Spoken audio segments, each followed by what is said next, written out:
Es hora de la mesa ancha para debatir y analizar los temas del día. Hoy le quiero dar la bienvenida a Mauricio Toro. Mauro, bienvenido. Muchas gracias a ustedes por permitirme conversar un ratico sobre estos temas de país. Nosotros siempre muy felices de tenerlo por acá. Julio, también bienvenido. Un feliz viernes. Hola Maritza, muchas gracias.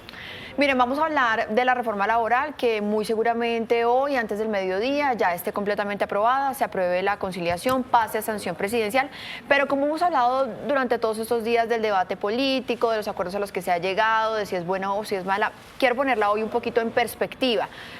Hay muchos sectores, hay casi que un consenso generalizado de que de todas formas esta reforma laboral pues no tiene ninguna medida en contra de la informalidad o de apoyo a la pequeña y la microempresa. Entonces, ¿cuál es el desafío también que se le impone al Congreso, al gobierno, al país para sacar adelante el tema de los informales? Porque es que empleo no es solamente los que están, digamos, contratados formalmente en una empresa. Empleo también es poder vincularlos con todas las prestaciones sociales a los colombianos.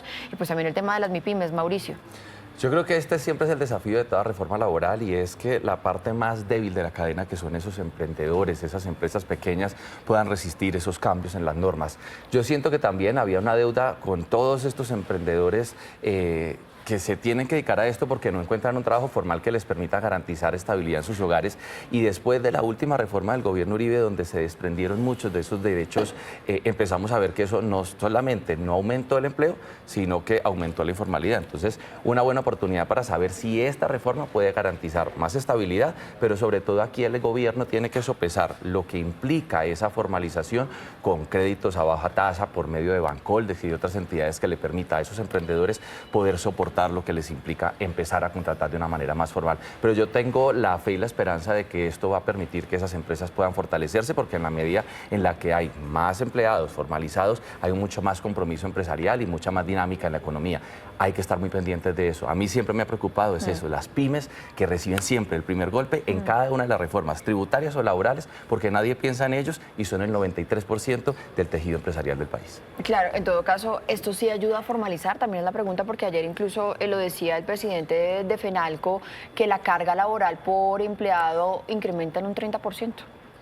Así es, pero yo también quisiera decir que es vergonzosa la manera en la que finalmente se ha aprobado la reforma, porque la reforma revivió fruto de un chantaje y eso pues no es decoroso, no habla bien de nuestras instituciones, que la reforma haya sido hundida en la Comisión Séptima y que luego únicamente porque estaba la amenaza de una consulta popular, frente a lo cual sectores políticos se asustaron por el ímpetu autoritario del presidente, entonces ahora finalmente haya sido aprobada la reforma. Y ahora sí, en el fondo, siempre nos olvidamos de la parte más grande de la economía colombiana, que es la economía informal. No solamente los trabajadores informales, que son el 60% de los trabajadores, sino las empresas informales o las unidades productivas informales. La mayoría, la enorme mayoría de las empresas del país son microempresas y la mayoría de esas microempresas son empresas informales. Esta reforma lo único que hace es agudizar la problemática y repetir los errores del pasado. El gobierno del cambio, digamos, lo que repite son errores históricos en la regulación, una regulación que ha estado a espaldas a la realidad y que ahora va a mandar más gente a la informalidad, como advierten la mayoría de estudios acerca de este tema, pero que también va a empujar a las empresas a que le busquen el esguince a la norma y a seguir en la informalidad. Sí, como eso en todo caso se trata de una mesa amplia para entender bien todos los puntos de la noticia, yo quiero preguntarle, Mauricio, ¿cuáles son esas medidas que usted ve dentro de la reforma laboral que son positivas y que entonces, según usted, sí ayudan, digamos, como a crear nuevos empleos y ayudan a la formalización y ayudan a los emprendedores?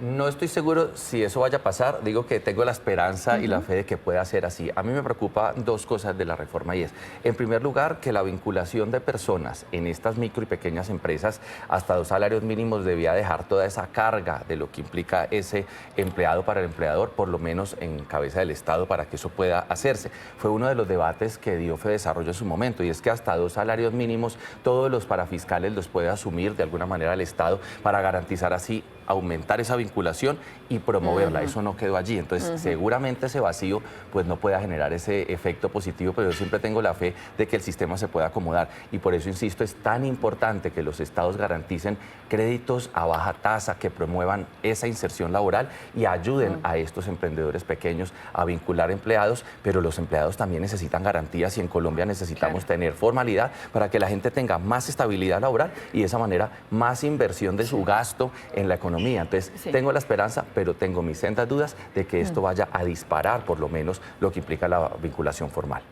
Digamos, uno de los ejemplos más claros del regalo envenenado que supone la reforma laboral, sobre todo para los trabajadores, bueno, en este caso los aprendices.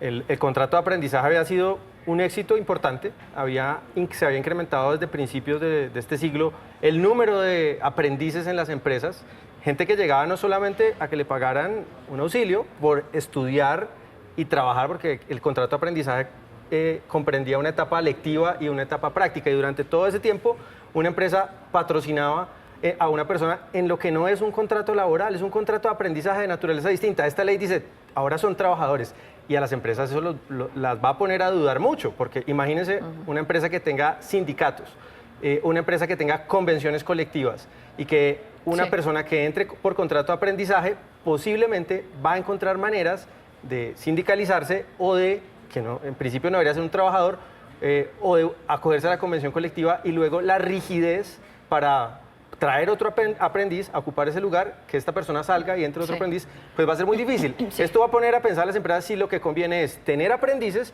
o mejor, sale en muchos casos más favorable monetizar la cuota de aprendizaje y por lo tanto monetizar la cuota de aprendizaje, que es pagarle al Estado exactamente 1.400.000, ¿no? Exactamente, y si eso sale más barato, mejor económicamente, pues le cerramos la puerta a esos aprendices para que aprendan. Yo tengo que decir que a mí esto sí me parece justo y sentir un poco de eso, y es que un aprendiz que sale todos los días a trabajar a una empresa, que tiene los mismos gastos de cualquier persona porque coge el mismo Transmilenio, porque tiene que almorzar de la misma manera, porque tiene que mantener a su familia y aportar en los gastos de su casa de la misma forma, pues que solo reciba un porcentaje del 70% del salario cuando trabaja igual que todo el mundo, pues es apenas injusto porque está empezando su plena vida laboral. Entonces yo siento que eso precarizaba esos derechos de esos emprendedores. Ahora, las empresas grandes, que son las que usualmente recurren a este tipo de figuras como los aprendices del SENA, pues no es demasiado. O sea, en este caso, para los aprendices no es que se vayan a desfinanciar, a desangrar, y logran más justicia, y sobre todo cuando la gente está más contenta en su trabajo porque está bien remunerada, pues también devuelve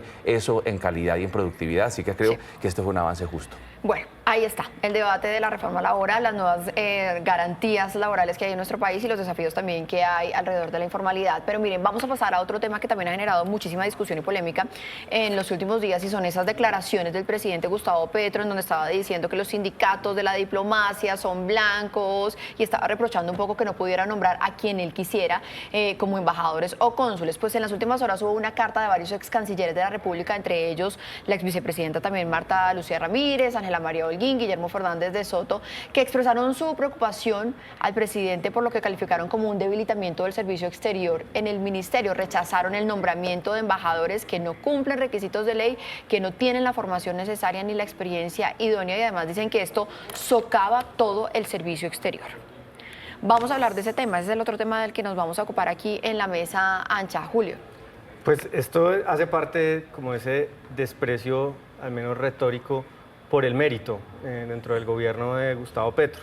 No, casi hacer pasar por un vicio el tener méritos o competencias para ocupar un cargo, un vicio o un pecado que supuestamente es ser, entre comillas, oligarca. Al final uno entiende que lo que Petro quiere decir no es que los hijos de los obreros puedan ser embajadores, sino que gente como Armando Benedetti, que no tiene nada de proletario, ni de obrero, ni de hijo de obrero, ni de nada, sino hace parte de una pequeñísima élite política incrustada en el Estado desde hace mucho tiempo, pues pueda ejercer funciones para las cuales no tiene competencia, como ser embajador en la FAO. Es repetir eso, utilizar los cargos diplomáticos, que no es un vicio nuevo tampoco, pero que ahora se quiere exacerbar y quitar cualquier tipo de obstáculo para que eso se efectúe.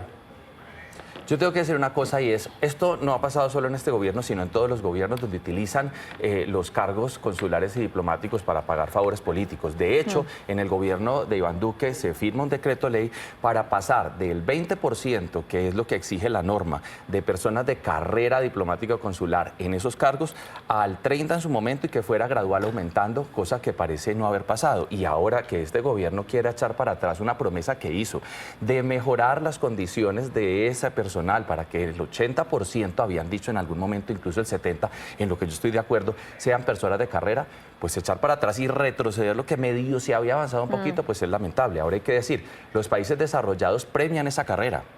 Los embajadores de los países más desarrollados han vinculado a personas que conocen perfectamente esa carrera y eso es importante, pero hay que decir una cosa, siempre hay un porcentaje que debe ser a libre nombramiento y disposición del presidente. Pero aquí un poco lo que se pequeño. reprocha, Mauricio, no es, está bien.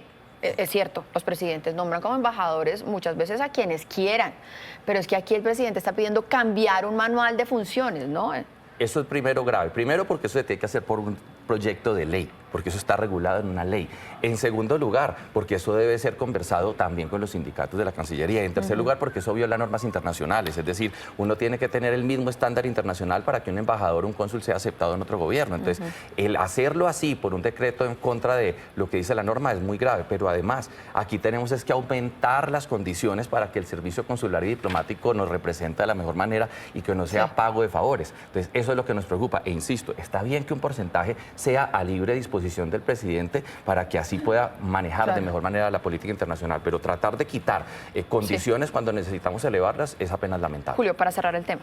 Pues bueno, es desprofesionalizar el servicio consular, el servicio diplomático, pero esto es común a diferentes esferas del gobierno.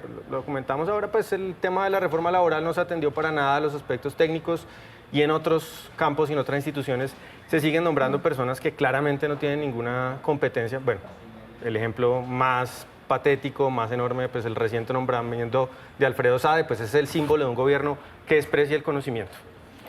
Quiero decir una cosa rápida para terminar y es, ojalá el siguiente Congreso y el siguiente gobierno pongan un mínimo del 70% de personas en el servicio consular y diplomático de carrera, que el 30 sea o el 20 parte de la disposición y así profesionalizarlo. Y estoy de acuerdo con usted. Lamentable ese nombramiento de Sadia y ojalá eso no pase. Y además recordar pues, que los embajadores pueden ser muy nombrados por el presidente de la República, pero son los agentes del Estado, ni siquiera del gobierno, sino del Estado en el exterior.